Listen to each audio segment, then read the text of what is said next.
In this video, we're going to be looking at rolling. Rolling is the natural extension of the third category where things were rolling, just spinning in place.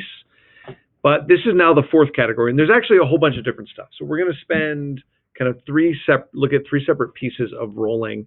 We'll get started today. We'll do a little bit more in the next one, and then finally we'll look at some cases of what we call sort of the falling chimney or the falling stick or tree idea as well.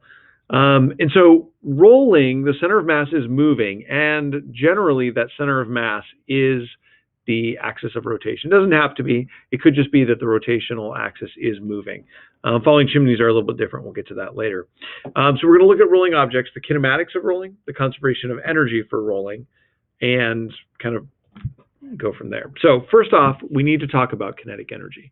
Moving objects can have translational kinetic energy, right? The center of mass is moving. They can have rotational kinetic energy, or they can have both. It's important to be able to differentiate between when those happen. So translational only is kind of what we looked at before we got to rotation, right? Something is moving through space without rotating. Pretty straightforward. An object sliding across the table. Rotational only is it's rotating around an axis, but that axis itself is fixed in space. And then finally, both of them occur when it's, both things are happening. Both the center of mass is translating and it is rotating about an axis. And that's rolling. That's what we're looking at that today. So my first kind of virtual demo that I want to do for you is to show you a cart rolling down a ramp, which we've done a lot with, as well as I think I did a disc instead of a ball because I have a nice big disc. One of them is rolling, clearly the disc. And the cart, although it definitely has wheels, the wheels are very small and very low mass, and their only purpose is to allow it to look like an object sliding down a ramp with no friction. So we could ask the question, which one would reach the bottom first? And the answer should be the cart. And the reason for that is that the ball has both translational and rotational kinetic energy. So when we talk about the gravitational potential energy we start with getting turned into energy, if all of it goes into translational energy, then it will be going very fast along the ramp. But if some of it goes into rotating, less of it is available to go into translational. So let's look. I have a video here, very meta. I'm even wearing the same shirt. How fun. So I'm going to roll those down and I'll let you kind of watch this video. In this demo, we're going to be rolling a disc and the cart down the ramp. The cart basically it has wheels, but they're only there to cause the low force, right? It'll go down the ramp. Basically translating, not really rolling. And of course, the disc will roll. So if I first think about say position and let's go, the question is which one will win? So the cart or disc?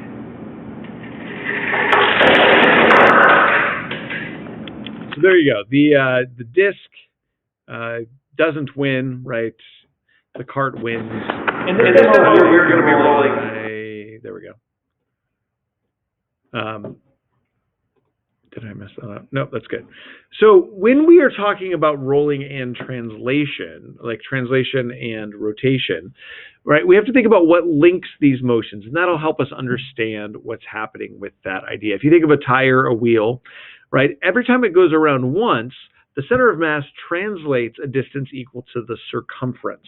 And that's probably something you've actually thought about before at one point or another, like in a math class. But if you watch what happens, the center of mass moves a distance from A to B, while a point on the tire goes around that same arc length. And so that's why when you go around one full rotation, then you get a distance traveled equal to the circumference of the circle. Okay, so that's kind of what's going on there. We can think of the velocity of the center of mass as being equal to omega times r, as it turns out, because the distance we travel, a little bit of distance ds, if you take the time derivative ds dt, well, that's equal to r times d theta dt, and d theta dt is that omega. So we can link the velocity of the center of mass to omega. Now, before we go any further, this only works with rolling where you're not sliding around. If things start to skid, that's an entirely different problem. So we won't talk about that yet.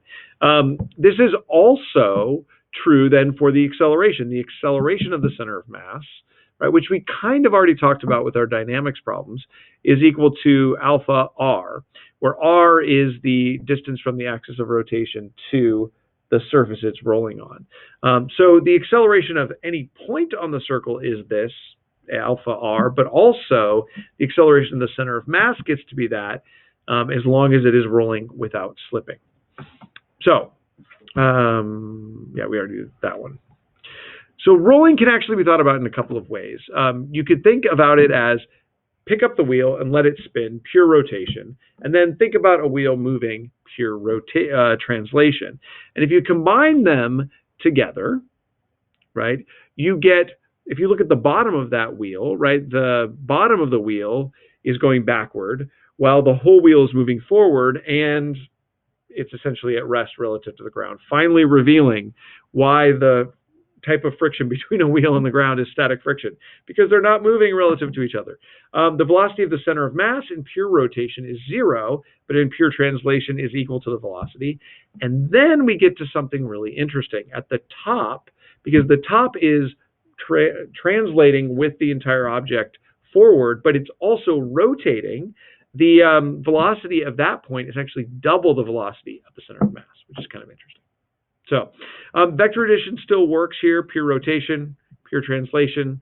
You add them up, rolling without slipping, we get the translational velocity up at the top, which is, you know, of the top piece is double that of the velocity of the center of mass, which is, you know, more than the 0 of the point on the surface. Okay, so what do you notice about this photo? If you look carefully, I don't know how well you can see it. The caption or the title gives it away, blurry spokes. The spokes at the top of the wheel are blurry, and the ones at the bottom are perfectly clear, and that fits in with what we were just saying. At the top, the speed of those spokes is twice the velocity of the middle, which is even a little bit blurry, and at the bottom, they're at rest, so that's why we get that effect, right? So we get a dramatic difference. We could also talk about rolling as pure rotation, rotation around a bottom axis. And this we could use sort of the parallel axis theorem idea. You can take the moment of inertia about the bottom as the moment of inertia around the center of mass and shift it.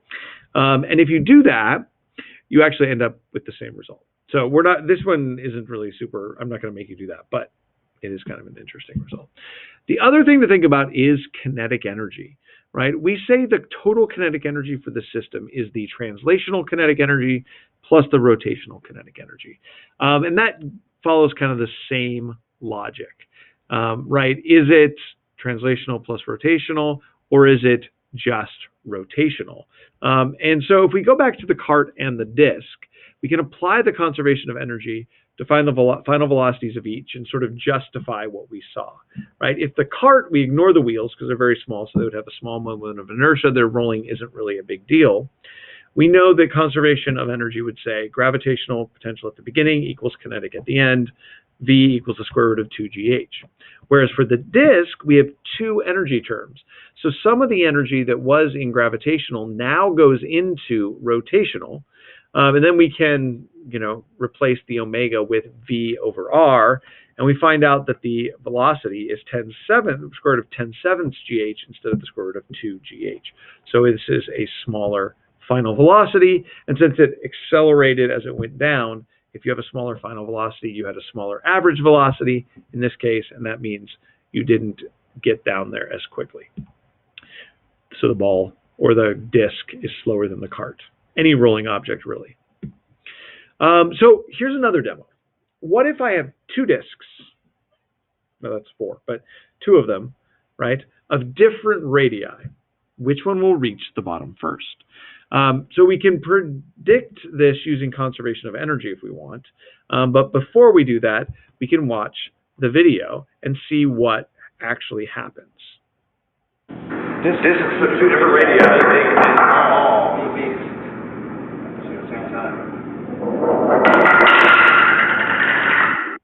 They tied, right? So the fact that they tied means there's something interesting going on. So we can do that same thing. We can do the translational and rotational kinetic energy. This math is actually for two balls, 2/5 mr squared, but you get the idea. There will still be a factor in there. It'll be 1/2 mr squared for a disk, but it'll still cause it to be smaller. It doesn't matter what the mass is and what the radius is. Both of those disks had different masses and different radii, but the mass is going to cancel all the way out of this equation for each individual object, and the radius is going to cancel out because of that conversion from omega to v. So we end up with the final velocity being the same. This is, again, an example for a large and small ball with a moment of inertia 2/5 mr squared, but the same thing works with any rolling shape. It's a tie. So we could do this, thinking of it as pure rotation, if you wanted to, using that parallel axis theorem thing that you could shift, and you get the same result. So what about friction? What is friction doing, right? If there were no friction, these balls would just roll right down the ramp. And we know from looking at these examples that the bottom is at rest relative to the ramp. So this is static friction. Why is there no non-conservative work in any of these equations that I've been doing? Well, the main justification for that is that static friction is the force in this case that is converting some of the gravitational potential energy into kinetic energy. The force of gravity, or its component along the ramp, is what's converting the gravitational potential energy into translational kinetic energy.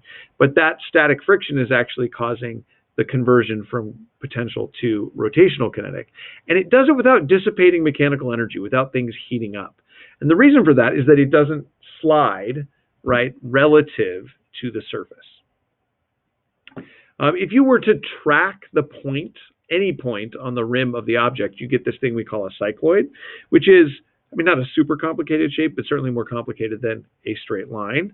But the big idea here, the other way to argue this, and this is what I've said before, is that because the point isn't sliding, you could say that, well, as the friction is acting on any given point, it has zero displacement, so you get no work done. It's another way to think about it. Another example I wanted to look at is a disk versus a hoop.